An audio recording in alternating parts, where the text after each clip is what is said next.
हुजूर बाबा सावन सिंह जी महाराज की जय। परम संत कृपाल सिंह जी महाराज की जय। प्रातःकालीन प्रवचन 18 नवंबर 1967, 18 नवंबर 1967। भक्ति के क्या सिद्धांत हैं। गुरु प्यारी साध संगत जी, परम संत कृपाल सिंह जी महाराज ने फरमाया कि सच्ची भक्ति का पहला और मूल सिद्धांत और मेरे हिसाब से सबसे बड़ा सिद्धांत यह है कि हमें ज्ञात हो कि प्रभु सर्वव्यापी है। हम उसमें बस रहे हैं और वह हम में, हम उसमें रह रहे हैं और वही हमारी जिंदगी है। मछली पानी में रहती है, उसकी सारी जिंदगी पानी पर निर्भर है। वह पानी में बसती है और वहीं अपना भोजन पाती है। जब प्रभु ने चाहा मैं एक से अनेक हो जाऊं तो सारी सृष्टि रची गई। सारी सृष्टि उसी प्रभु की अभिव्यक्ति है, उसी का इजहार है। वह कौन सी जगह है जहां वह नहीं है? हम उसमें हैं, वह हम में है और हमें नियंत्रित कर रहा है। हम सब आत्मा देहधारी हैं। उस महाचेतनता के महासागर की एक बूंद है। जब हम यह जान जाएं तो सब सुंदर हो जाता है। प्रभु सुंदर है और उसका रचित कोई भी संसार सुंदर है। सुंदरता सुंदरता से ही आती है, भद्देपन से नहीं। कोई भी वस्तु जो इस संसार में भद्दी लगती है वह उन चश्मों की वजह से है जो हमने पहने हुए हैं। अगर चश्मे का शीशा साफ ना हो तो धुंधला ही नजर आएगा। अगर यह लाल हो तो सब लाल ही दिखेगा। अगर यह काला हो तो सब काला ही लगेगा। पर याद रखो, यह संसार ना काला है, ना लाल है और ना ही धुंधला। इसलिए हमें अपनी मनोवृत्ति को बदलना होगा। प्रथम सिद्धांत जिसका हमें पालन करना है वह यह है कि प्रभु हर जगह है, सर्वव्यापी है। हम उसमें हैं और वह हम में है। जब आप यह जान जाएंगे तो सबका आदर करेंगे। जब हम यह जान जाएंगे कि वह सर्वव्यापी है और हमारे दिल की हर बात जानता है तो हम कोई भी बुरा काम या पाप कैसे करेंगे।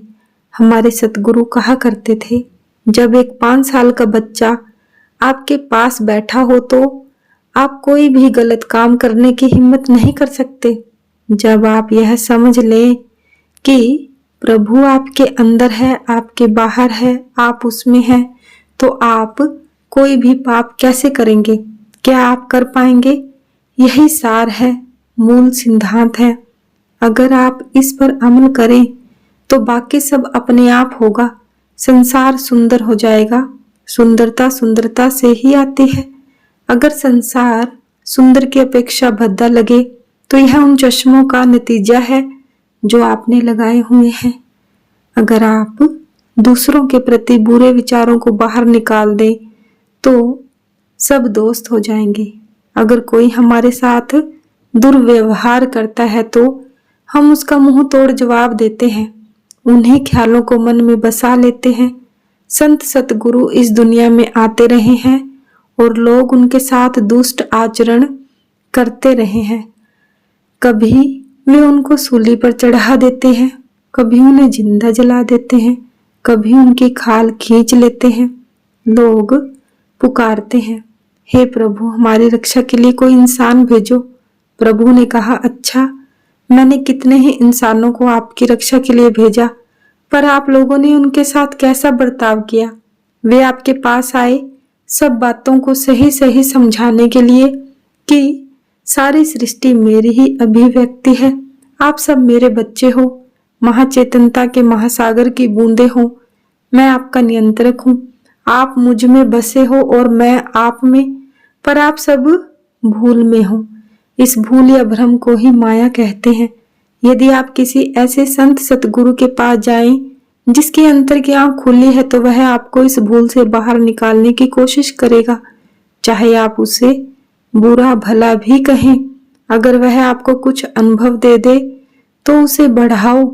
जब आप अंतर में देखने लगोगे तो आपका सारा दृष्टिकोण बदल जाएगा। आप बाहर भी देखोगे कि यह सब उसी प्रभु का पसारा है जब आप सतगुरु से मिलते हैं तो आप देखना शुरू कर देते हैं कि सारी सृष्टि उसी की अभिव्यक्ति है। अतः भक्ति का पहला सिद्धांत है कि हम जाने कि प्रभु हर जगह है, हम उसमें बस रहे हैं और वह हम में। अगर यह सही समझ आ जाए तो स्वाभाविक है हमारे विचार सही होंगे। सही विचारों से हमारे बोल और हमारे कर्म भी सही हो जाएंगे। तो प्रभु से हमेशा प्रार्थना करो, हे प्रभु हमें किसी ऐसे संत सतगुरु से मिलाओ, सतगुरु से मिला जो इस अज्ञानता से बाहर है और जो देखता है कि सारा संसार तुम्हारा ही इजहार है। पर ऐसे कितने हैं, बहुत कम। हमें सही समझ देने के लिए परमात्मा ऐसी नजर वाले इंसानों को भेजता है, परंतु उनके साथ कैसा बर्ताव किया गया। प्रभु ने कहा, मैंने आप लोगों के पास ऐसे इंसान भेजे जिन्होंने कहा कि वे खुदा हैं, परंतु आपने उनका आदर नहीं किया। मैंने ऐसे इंसान भी भेजे जिन्होंने कहा मैं आप जैसा ही मानव हूँ। यह सब प्रभु की कृपा है। आप लोगों ने क्या कहा? आपने कहा कि अगर वह सतगुरु हम जैसा ही है तो वह हमें बाहर भ्रम से कैसे निकालेगा। तो मूल सिद्धांत है कि हम जाने कि प्रभु सर्वव्यापी है। अगर हमारी अंतरियां आंख खुल जाए तो हम खुद देखेंगे कि यह सच है। यह आंख तभी खुलती है जब हम किसी ऐसे महापुरुष के पास जाएं जो यह कर सकने में समर्थ है। इसको तीसरी आंख या सिंगल आई भी कहते हैं। आप देखने लगोगे कि सारी दुनिया उसी प्रभु की अभिव्यक्ति है, उसी का पसारा है। संसार में कोई भी बुराई नहीं हमें बुराई प्रतीत होती है, क्योंकि हमारे मन या दिलों पर धुंधले या रंगीन चश्मे चढ़े हुए हैं। आप पाएंगे कि अगर आप इस तरीके से सोचें जैसा मैंने अभी बताया है, तो स्वाभाविक है आपके दिल में सभी के लिए आदर और प्यार होगा।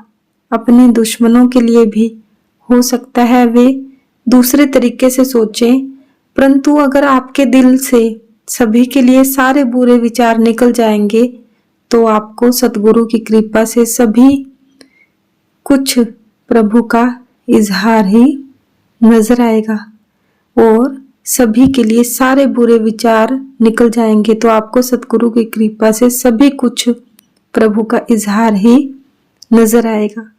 तब स्वाभाविक है हर कोई सुंदर दिखेगा। आप अपने दुश्मन में भी सौंदर्य देखेंगे। हमारा बिगड़ा हुआ दृष्टिकोण धुंधले चश्मों के कारण ही है। हमारी जिंदगी में जो भी घटित होता है, कभी अच्छा कभी बुरा, यह सब पूर्वेले कर्मों के कारण है। जैसा आप बोओगे वैसा ही काटना पड़ेगा। इसमें प्रभु का कोई दोष नहीं, यह हमारा ही दोष है। जैसा हम बोते हैं वैसा अवश्य ही काटना होगा। अगर आप मिर्च का बीज बोएं तो वह मिर्च का पेड़ बनकर कई 100 मिर्चें देगा। अगर आप आम का बीज बोएं तो वह आम का पेड़ बनकर कई 100 आम देगा। इसलिए अगर आप सही समझ पाकर मन से सारे बुरे ख्याल निकाल दें तो हर तरफ सौंदर्य होगा। हमारे साथ जो भी घटता है वह हमें खुले दिल से खुशी खुशी भोगना चाहिए। कभी कभी ऐसा घटित होता है जो हमारी पसंद या रुचि का नहीं होता, परंतु वही बात जो घटित हुई हमें सुधारने के लिए होती है ताकि हम आध्यात्मिक उन्नति कर सकें। इंसान पानी में ही तैरना सीखता है, सूखी जमीन पर नहीं। जब आपका ऐसा नजरिया हो जाए तो आपकी आंख खुली होगी और आप चीजों को सही तरीके से देख पाएंगे। आप देखेंगे कि हर चीज में प्रभु का इजहार है। तब आप मजबूत हो जाओगे। आपके सामने जो सिद्धांत रखा गया है वह यथार्थ है, उसे किसी इंसान ने नहीं बनाया। कृपाल जी महाराज ने फरमाया कि मैं गुरु नानक देव जी के जीवन से 1-2 उदाहरण देता हूँ। एक बार वे गेहूं तोल रहे थे। वे प्रभु में इतने मगन थे कि हर तरफ उन्हें प्रभु ही दिखता था। जब आप यह मान ले मैं करता नहीं हूँ, तब आप प्रभु की योजना के चेतन सह कार्यकर्ता कॉन्शियस को वर्कर ऑफ डिवाइन प्लान बन जाते हैं, तब आप यह कैसे कह सकते हैं कि आप यह या वह काम कर रहे हैं? आप तो केवल उसके प्रभु के हाथों की कठपुतली हैं। जब आपका ऐसा नजरिया हो जाए तो आप भी गुरु नानक जी की तरह ही कहेंगे, मैं आपका हूँ, यह आप है, मैं नहीं। आप उसमें इतने लीन होंगे कि अपने आप को भूल जाएंगे। तो जब गुरु नानक जी गेहूं तोलते हुए 13 के लफ्ज पर आते तो 13 ही बोलते रहे और गेहूं तोलते रहे। दशम गुरु प्रभु के बारे में कहते हैं, सारा संसार तेरा है, सब नदियां और पहाड़ तेरे हैं, यह तू ही है जो उस सब में बसता है। वह प्रभु में इतने लीन थे कि लगातार कई कई घंटे प्रभु के नशे में रहते थे। तो मूल सिद्धांत यह है कि हम जाने कि प्रभु हर जगह है, हम उसमें हैं और वह हम में है। हम चेतनता के महासागर की बूंदे हैं। यह सही समझ है। जब आप इसे पाओगे तो आपके विचार भी सही होंगे। सही विचारों से सही बोल बनेंगे और बोलों से कार्य भी सही होंगे। सब कुछ प्रभु की ही अभिव्यक्ति है। वह हमारे जीवन को जीवन देता है।